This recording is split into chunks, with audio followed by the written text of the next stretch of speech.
اور اس روز صرف یروشلم میں یسوع مسیح کا ہی جلوس نہیں تھا، بلکہ پینتوس پلاطوس کا بھی جلوس تھا. یعنی کہ آج کے دن دو بڑے جلوس تھے. مشرقی دروازے سے یسوع مسیح کا جلوس تھا، مغربی دروازے سے یہ پینتوس پلاطوس کا جلوس تھا. اور اس جلوس کو دیکھنے کے لیے پینتوس پلاطوس جو تھا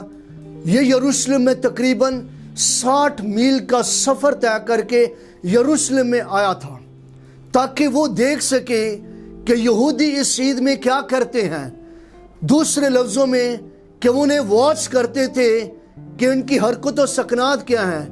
ان کی ایکٹیویٹیز کیا ہیں، ان کی مصروفیات کیا ہیں، یہ آج کے دن یا اپنی عیدوں میں یہ کیا کرتے ہیں. اور وہ اس لیے آیا کرتے تھے تاکہ وہ غور کر کے ان کی عیدوں پر نظر کر سکے کہ کہیں وہ ہمارے خلاف بغاوت تو نہیں کر رہے یا حاکم وقت کے خلاف کوئی پروپوگنڈا تو نہیں کر رہے. اس لیے اس ساری باتوں کو واچ کرنے کے لیے، دیکھنے کے لیے وہ یروشلم میں ایک بڑے جلوس کے ساتھ پلاطوس بھی داخل ہوا تھا اور یسوع مسیح بھی. اور اس عید کو منانے کے لیے تقریباً 20 لاکھ یہودی جو تھے وہ یروشلم میں داخل تھے. 40,000 یہ وہ لوگ تھے جو وہاں پر آلریڈی مقامی تھے، رہ رہے تھے، لیکن گرد و نواح میں دنیا میں سے ہر جگہ پر جہاں پر یہودی رہ رہے تھے ان کے نزدیک یہ عید جو تھی نہایت قابل احترام تھی، نہایت عزت کے لائق تھی. کہ آج کے دن وہ یہ جانتے تھے کہ خداوند نے ان کو ملک مصر میں سے نکالا اور اس بڑی عید کو منانے کے لیے، یعنی کہ اپنی نجات کی عید کو اور اپنی رہائی کی عید کو جو وہ مصر میں سے نکل کر آئے تھے منانے کے لیے سب یروشلم میں داخل تھے. اور یسوع مسیح کو بھی ایک بڑے جلوس کے ساتھ یروشلم میں داخل کیا گیا. اور غور کریں، پینتوس پلاطوس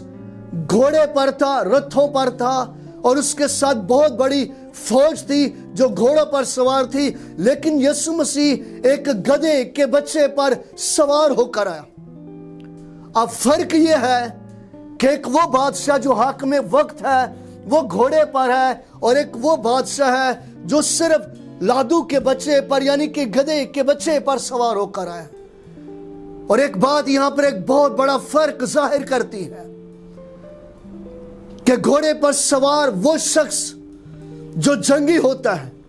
گھوڑے پر وہ شخص سوار ہوتا ہے جس کے ہاتھ میں نیزہ، بھالا، برسی ہوتی ہے. ایسا شخص جو صرف قتل و غارت کرنا جانتا ہے، خون ریزی کرنا جانتا ہے، جدائیاں پیدا کرنا جانتا ہے، آنسوؤں کے اندر خاندانوں کو ڈبونا جانتا ہے، ماتم لانا جانتا ہے. لیکن یسوع مسیح جو گدھے پر سوار ہے، یہ شخص جو ہے اس کے ہاتھ میں تلوار نہیں ہے، نیزہ نہیں ہے، بھالا نہیں ہے، برسی نہیں ہے، قتل و غارت کرنے والا نہیں ہے، جدائیاں پیدا کرنے والا نہیں ہے. اس شخص کے بارے میں لکھا ہے یہ امن کا بانی اور سلامتی کا شہزادہ ہے. اور زکریا کی کتاب میں اس کے حق میں لکھا ہے کہ نجات اس کے ہاتھ میں ہے. مبارک ہمارا خداوند یسوع المسیح ہے جس کے ہاتھ میں نہ صرف مسیحوں کے لیے بلکہ دنیا کی تمام قوموں کے لیے، قبیلوں کے لیے، امتوں کے لیے اس کے ہاتھوں میں نجات ہے. کیونکہ اعمال کی کتاب میں اس کے حق میں لکھا ہے کہ آسمان کے تلے اور زمین کے اوپر آدمیوں کو کوئی دوسرا نام نہیں بخشا گیا جس نام کے وسیلہ سے انسان نجات پائے. انسان کی نجات کی امید، انسان کی نجات کا سر چشمہ، انسان کی نجات کا سورس صرف اور صرف زندہ خدا کا بیٹا یسوع مسیح جو یروشلم میں آج کے دن ایک بڑے جلوس کے ساتھ داخل ہوا. اور لوگوں نے ایک بڑا جشن اور لوگوں نے ایک بڑی خوشی کی. انہوں نے کھجوروں کی ڈالیاں لی. یہ ڈالیاں جو تھی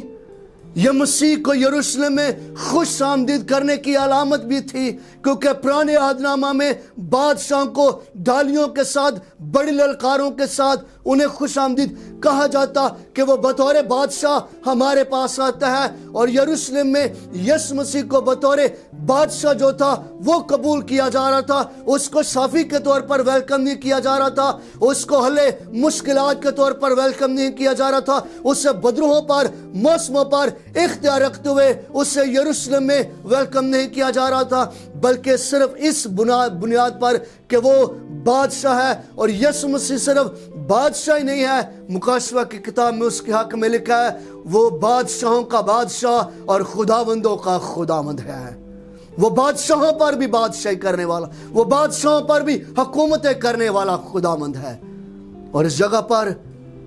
لوگ یروشلم میں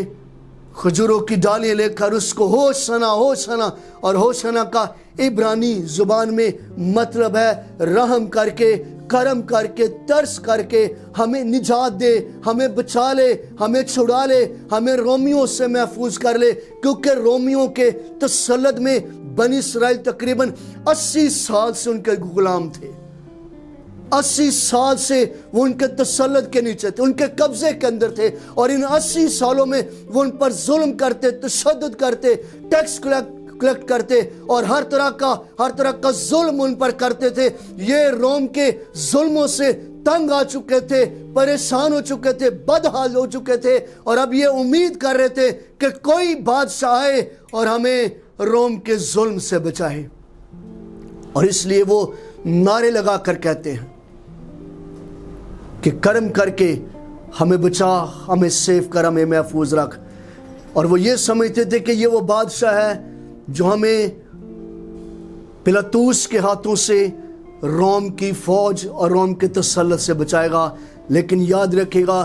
یسوع مسیح کا مقصد جو سب سے بڑا ہے وہ یہ ہے کہ وہ ہمیں گناہ کے ہاتھوں سے بچائے، دشمن کی تاریکیوں کے ہاتھوں سے بچائے، ابلیس کے ہاتھوں سے جو ہمارا سب سے بڑا دشمن ہے۔ گناہ ہمارا سب سے بڑا دشمن ہے، ابلیس ہمارا سب سے بڑا دشمن ہے، اور یہ وہ ہیں جن سے ہمیں کوئی نہیں بچا سکتا، کوئی نہیں چھڑا سکتا، لیکن ایک ہے جو کلوری کا شہزادہ ہے اور جو آج کے دن بڑے جلوس کے ساتھ یروشلم میں داخل ہوا ہے، صرف وہ بچانے اور چھڑانے پر قادر خداوند ہے۔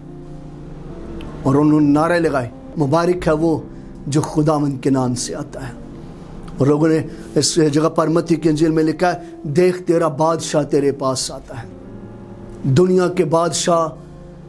دنیا کے پاس، اپنے لوگوں کے پاس نہیں آتے ہیں، بلکہ لوگ ان کے پاس جاتے ہیں اپنی منتیں، اپنی سماعتیں ان کو سنانے کے لیے، اپنے دکھڑے ان کو دکھانے کے لیے، اپنے حالات ان کو بیان کرنے کے لیے وہ بادشاہ کے آگے جاتے ہیں۔ لیکن دنیا کے اندر سب سے عجیب، سب سے منفرد، سب سے انوکھا، سب سے نرالا اگر کوئی بادشاہ ہے تو وہ یسوع مسیح ہے جو خود ہمارے پاس آتا ہے۔ اور وہ اس لیے ہمارے پاس آتا ہے کیونکہ اس کا دل ہمارے لیے محبت سے، پیار سے، رحم سے، ترس سے بھرا پڑا ہے، اور وہ یہ چاہتا ہے کہ میں اپنے لوگوں کے پاس آ کر ان کے قریب جا کر ان کی سنوں، ان کے حالات کو دیکھوں، اور نہ صرف ان کے حالات کو دیکھوں اور نہ صرف میں ان کی سنوں، بلکہ میں ان کے دکھوں، ان کی مصیبتوں، ان کی مشکلوں، ان کی بیماریوں، ان کی پریشانیوں میں سے ان کو نکالوں، ان کو بچاؤں اور چھڑاؤں، اور یہ ثابت کر سکوں کہ میں جو یروشلم میں داخل ہوا ہوں میں ہی تمہارا نجات دہندہ ہوں۔ اور ہم خداوند کا شکر کرتے ہیں جس نے ہماری نجات کا بندوبست جو ہے وہ یسوع مسیح کو دیکھ کر کیا ہے۔ اور یسوع مسیح نے ہماری نجات کی قیمت سونے اور چاندی سے نہیں میرے بہنوں، میرے بھائیوں، ہیرے جوہراتوں سے نہیں، اس نے اپنے خون سے ہماری قیمت کو ادا کیا ہے، اپنے بیش قیمت خون سے، جو بیلوں، بکروں، چھتروں کے خون سے زیادہ قیمتی ہے، زیادہ اہم ہے، زیادہ اہمیت کا حامل ہے۔ اس نے اسی خون کے وسیلہ سے مجھے اور آپ کو بچایا، چھڑایا اور خریدا ہے۔ اور پام سنڈے انہی لوگوں کے لیے حقیقی خوشی اور شادمانی کا باعث ہے جنہیں یسوع مسیح مل گیا اور جنہوں نے اس کو بطور نجات دہندہ اور ابدی بادشاہ ہونے کے لیے قبول کیا ہے۔ میں اس میسج کے وسیلہ سے اب سبوں کو جو دیکھ رہے اور سن رہے ہیں اور جنہوں نے ابھی تک یسوع مسیح کو بطور نجات دہندہ، بطور بادشاہ قبول نہیں کیا، اس میسج کے وسیلہ سے تحریک دینا چاہتا ہوں آپ کو دعوت دینا چاہتا ہوں کہ آئیں، آپ یسوع مسیح کو نجات دہندہ اور بادشاہ قبول کر کے ہمیشہ کی زندگی کے وارث بن جائیں۔ خدا آپ سب دیکھنے اور سننے والوں کو بڑی برکت دے۔ Thank you, God bless you.